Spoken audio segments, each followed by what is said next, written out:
Welcome to drafting to visualisation. कैसे हैं आप साहब? मेरा नाम हसन है। आज हमारी ऑटोकैड के बिगिनर सीरीज़ की क्लास नंबर 14 है। आज की क्लास में हम कुछ टिप्स के बारे में जानेंगे। ये टिप्स खास तौर पे बिगिनर्स के लिए है जो ऑटोकैड को न्यू इस्तेमाल करने लगे हैं, उनके लिए है, ताकि उनको जो शुरू में प्रॉब्लम्स फेस करना पड़ती हैं, इन टिप्स में उन प्रॉब्लम्स का सलूशन है। ये वीडियो वो लोग भी देख सकते हैं जो ऑटोकैड को पहले से इस्तेमाल कर रहे हैं, ताकि उनके लिए भी कोई इसमें फ़ायदे की टिप हो। चलिए तो फिर इस वीडियो को स्टार्ट करते हैं।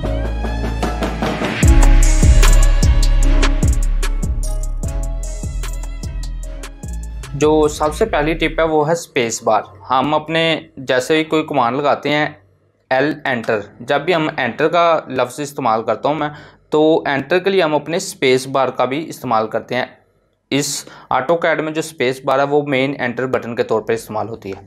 जो दूसरी टिप है, जैसे ही हम कोई कमांड लगाते हैं, जैसे एल एंटर किया, मैंने एल एंटर कर दिया, अब एस्केप करके हम कमांड लाइन से बाहर चले गए। अब जैसे मैं एंटर का बटन दबाऊंगा तो मेरी पहले जो लास्ट कमांड थी वो दोबारा से एक्टिव हो जाएगी। उसके लिए मुझे एल एंटर करने की ज़रूरत नहीं पड़ेगी। जैसे मैं CO एंटर कर रहा हूँ, कॉपी कर रहा हूँ ऑब्जेक्ट्स को, एस्केप करके कमांड से बाहर चला गया, देन एंटर का बटन दबाऊँगा तो मेरी कॉपी की कमांड दोबारा से एक्टिव हो जाएगी। ठीक है, नंबर 2 टिप्स ये थी। नंबर 3 जो टिप है वो है, जब हम बहुत ज़्यादा ऑब्जेक्ट्स को सिलेक्ट करते हैं तो किसी ऑब्जेक्ट को मुझे अनसेलेक्ट करना पड़ता है। जैसे मुझे ऐसे ऑब्जेक्ट्स को मैंने सेलेक्ट कर लिया, मुझे सिर्फ वर्टिकल लाइंस चाहिए थी, हॉरिजॉन्टल लाइंस को मैंने अनसेलेक्ट करना है, तो शिफ्ट दबा के मैं हॉरिजॉन्टल लाइंस को सिलेक्ट करूँगा तो वो मेरी अनसेलेक्ट हो जाएगी। किसी चीज़ को अनसेलेक्ट कैसे करना है, ये तीसरी टिप थी।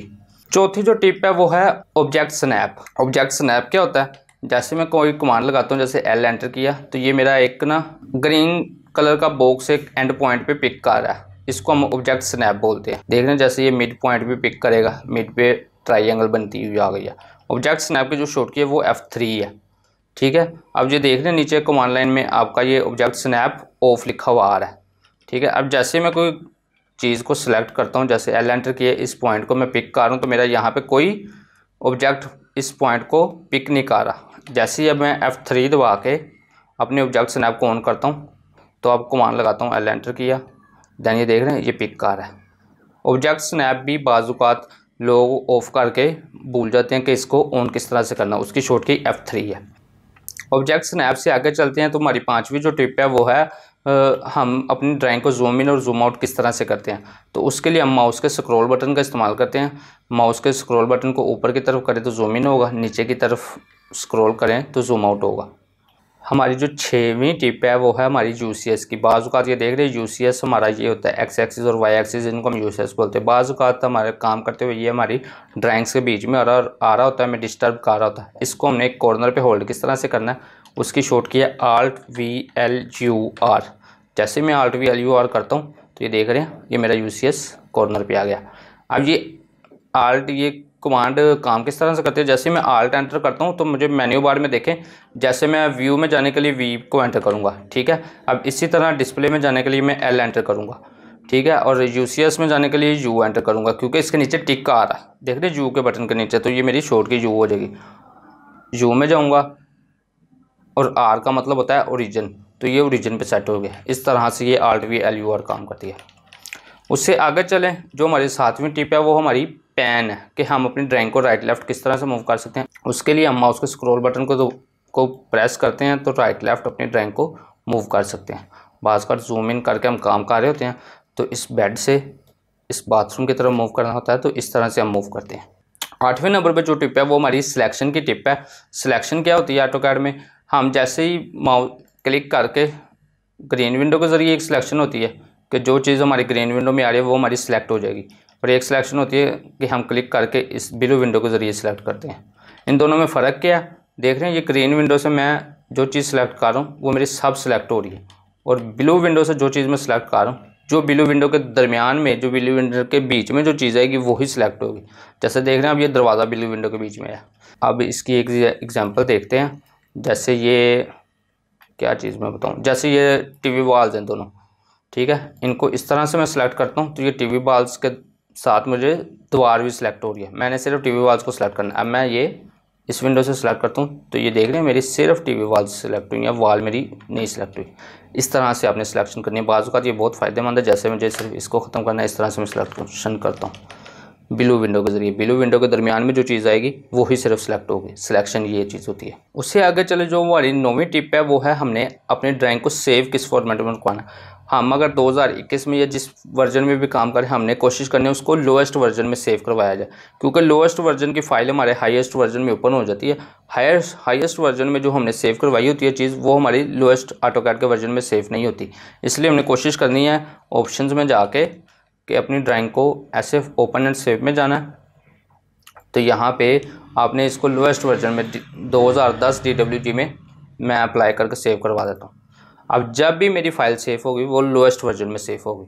उससे आगे चलते हैं 10वें नंबर पे जो हमारी टिप है वो है ड्राफ्टिंग सेटिंग की। ड्राफ्टिंग सेटिंग क्या है, जैसे कि अब ये मेरे पॉइंट्स पिक कर रहा है, मिड पॉइंट भी पिक कर रहा है, एंड पॉइंट भी पिक कर रहा है, ठीक है। तो इसके लिए DS एंटर किया, ड्राफ्टिंग सेटिंग में जाकर ये जो ऑब्जेक्ट स्नैप मोड्स हैं ये सारे हमने चेक करने हैं, ताकि मेरा ये इंटरसेक्ट भी सिलेक्ट करे, टेंजेंट भी करे, सेंटर पॉइंट भी पिक करे, ठीक है। तो ये सारे सिलेक्ट ऑल करके ओके कर देना। ड्राफ्टिंग सेटिंग ये है। उससे आगे चलें, जो हमारी 11वें नंबर पे टिप है वो है ऑर्थो की, कि हमने ऑर्थो को ऑन रखना है ताकि हमारी लाइन सीधी लग सके। ऑर्थो की जो शॉर्ट की है वो F8 है। F8 दबा के मैं ऑर्थो ऑन कर लेता हूँ, ये ऑर्थो का सिंबल है, ठीक है। और जब भी मैं कोई लाइन लगाऊंगा तो वो मेरी हॉरिजॉन्टल लग रही है या वर्टिकल लग रही है, देख रहे हैं। इस तरह और किसी एंगल पे नहीं लग रही लाइन मेरी, सिर्फ हॉरिजॉन्टल और वर्टिकल लग रही है, देख रहे हैं। इसलिए आपने ऑर्थो को ऑन रखना है अपनी लाइन को हॉरिजॉन्टल या वर्टिकल लगाने के लिए, बिल्कुल सीधा लगाने के लिए। उससे आगे चलें, जो 12वें नंबर पे हमारी टिप है वो है पोलर ट्रैकिंग। पोलर ट्रैकिंग भी ऑर्थो की तरह काम करती है। पोलर ट्रैकिंग का फ़ायदा ये होता है हम सिर्फ हॉरिजॉन्टल वर्टिकल के अलावा अपने कोई एक एंगल चूज़ कर लेते हैं, जैसे 45 का एंगल चूज़ कर लिया, उस एंगल को भी इस्तेमाल कर सकते हैं, और किसी भी एक पॉइंट पर भी कोई चीज़ या कोई लाइन लगा सकते हैं। उसको मैं लगा कर दिखाता हूँ। पोलर ट्रैकिंग की शॉर्ट की F10 है। ऑर्थो के बिल्कुल साथ ये पोलर ट्रैकिंग है। इस पर क्लिक करें तो ये 45 मैंने चेक किया हुआ है, ठीक है। L एंटर करके लाइन लगा रहा हूँ मैं, ये देख रहे हैं। ये मतलब कि मेरे 0 के एंगल को भी ट्रैक कर रहा है, 90 को भी ट्रैक कर रहा है, देख रहे हैं 45 को भी ट्रैक कर रहा है। वो 7 विंडो छोटी सी बनती हुई आ रही है जिसमें लिखा है पोलर ट्रैकिंग, उसके कोऑर्डिनेट्स और एंगल 45 लिखा हुआ आ रहा है। तो इस तरह से पोलर ट्रैकिंग को हम इस्तेमाल कर सकते हैं। इसके अलावा किसी भी हम पॉइंट पे भी हम क्लिक कर सकते हैं। जबकि ऑर्थो में ये है कि L एंटर करता हूँ, मेरी लाइन किसी भी पॉइंट पे क्लिक करता हूँ, जैसे ये ऊपर है इस तरफ मेरा कर्सर है, इस तरफ क्लिक किया तो पर ये बिल्कुल सीधी लाइन लगा रही है। पोलर ट्रैकिंग में हम किसी भी पॉइंट को पिक कर सकते हैं, ये फ़ायदा, और अपना एक एंगल भी सिलेक्ट कर सकते हैं। 13वें नंबर पे जो टिप है वो है हमारी ग्रिड की। बाजू का ये देख रहे हैं, ये ग्रिड हमारा लगा हुआ है, तो इस ग्रिड को ऑन ऑफ किस तरह से करना, उसकी शॉर्ट की है F7 दबाता हूँ तो ये मेरा ग्रिड ऑफ हो जाता है। उससे आगे चलते हैं, 14वें नंबर पे जो टिप है वो है रीजनरेट की।